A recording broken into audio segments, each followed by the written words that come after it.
powered by passion. It's National Auto Care's Fixed Ops 5 with your host, National Fixed Operations Training Manager, Corey Smith.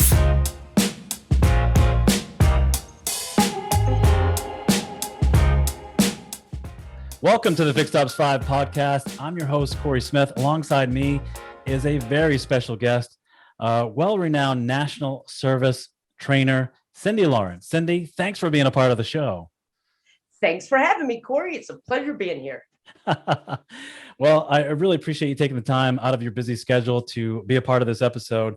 So last week, or a couple weeks ago, rather, we talked about retention, retaining that customer. So this topic is really, really important too. It kind of goes with the last episode, is turning your store into from being competitive to being cooperative. So cooperation within departments really can drive retention.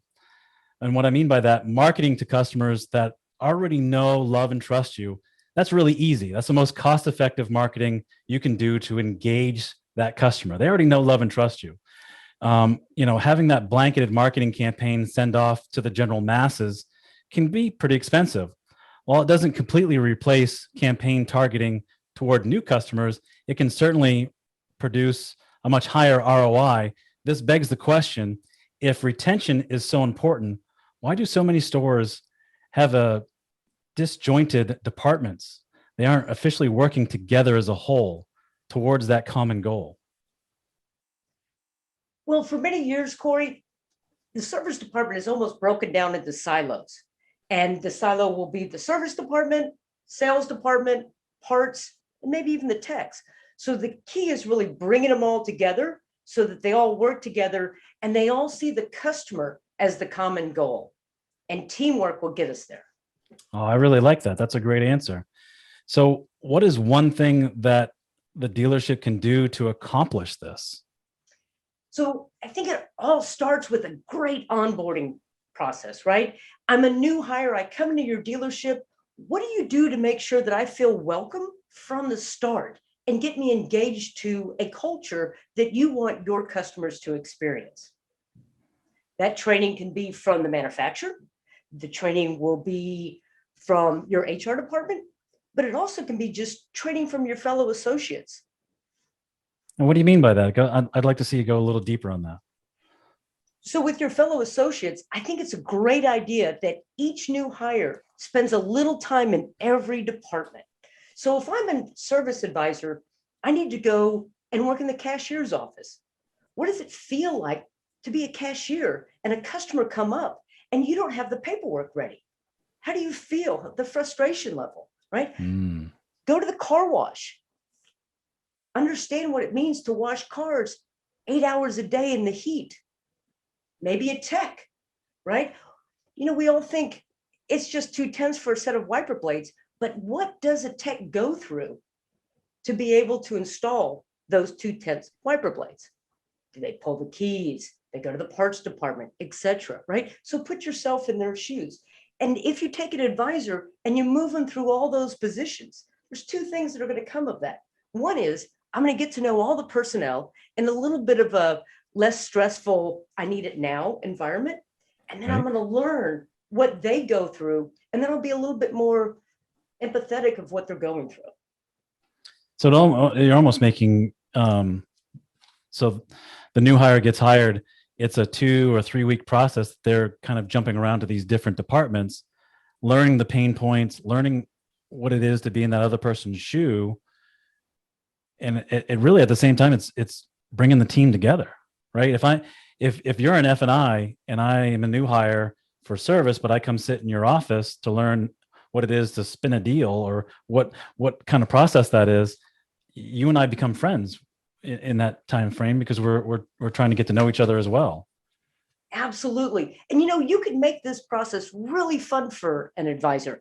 I used to call it a treasure hunt at my store, right? So they would get a list of departments and it was a treasure hunt. Go find the parts department and name 3 parts people and 1 hobby that one of them has. Then extrapolate that through all the different departments. And now they're running around and they're finding where where do we park cars? Where do we wash cars? How do you get in and out of the key machine. All those little points make it very useful for the new hire to come on. So what other type of training should the new hire get? And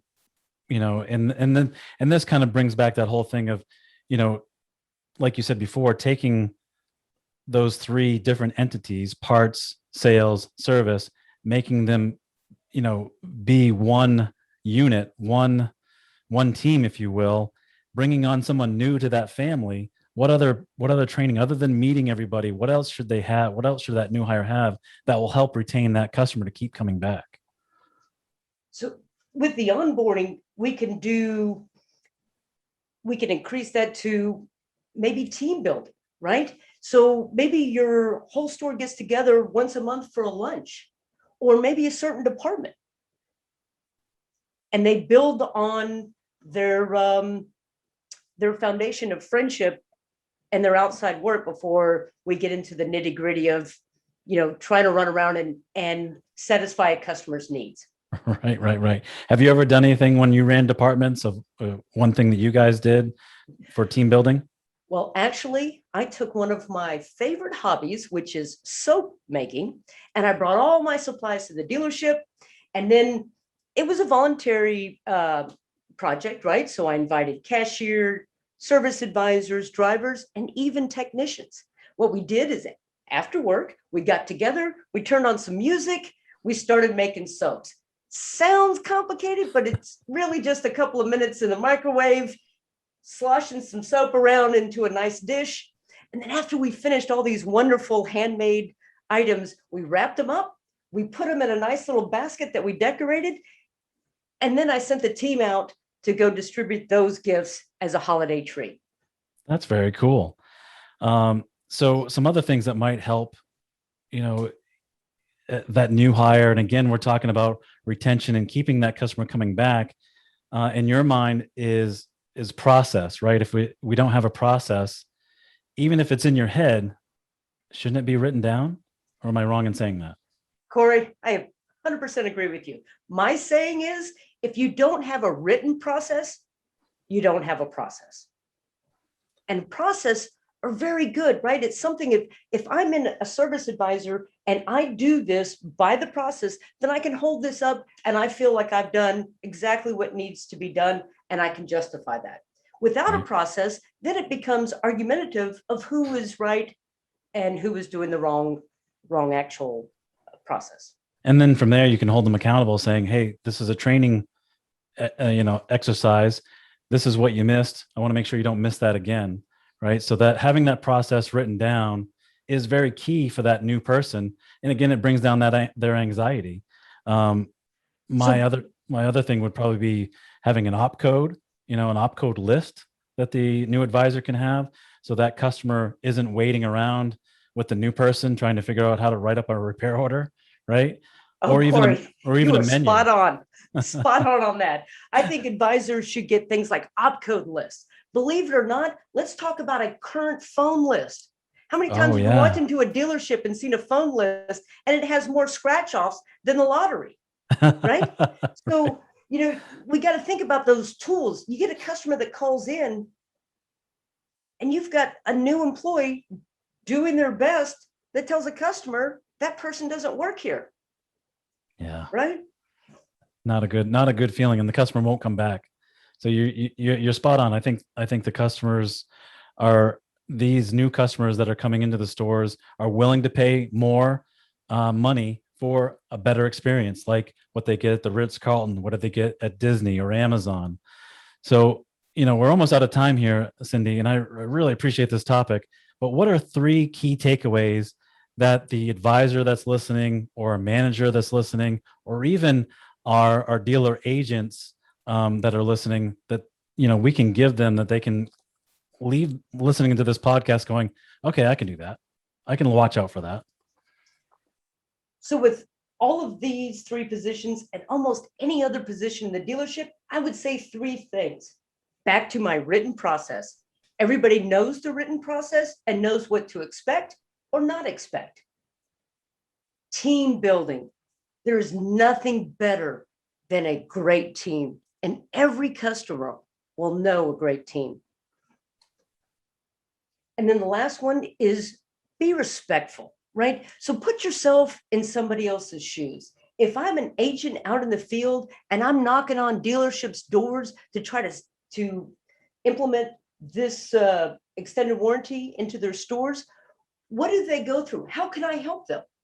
If I'm a service advisor, like what can I do to make a service advisor feel comfortable with the product and on the team? Make sure that they understand, because ultimately it's the service advisor that's going to be communicating with the customer on that final product that they bought. So I think we each play a role. It's like two gears, right?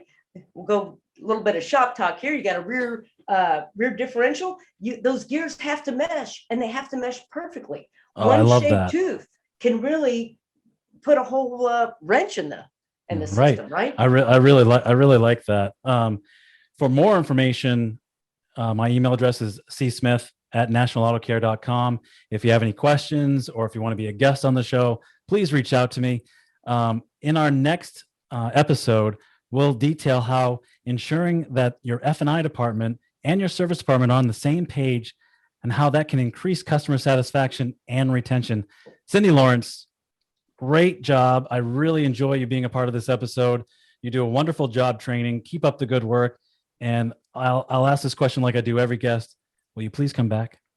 Absolutely. Thanks for having me, Corey, and have a wonderful day. Take care. All right. Thank you for watching and listening to National Auto Care's Fixed Ops 5 with Corey Smith, powered by Passion. Be sure to watch and listen to the next episode on the 5th and 20th of every month.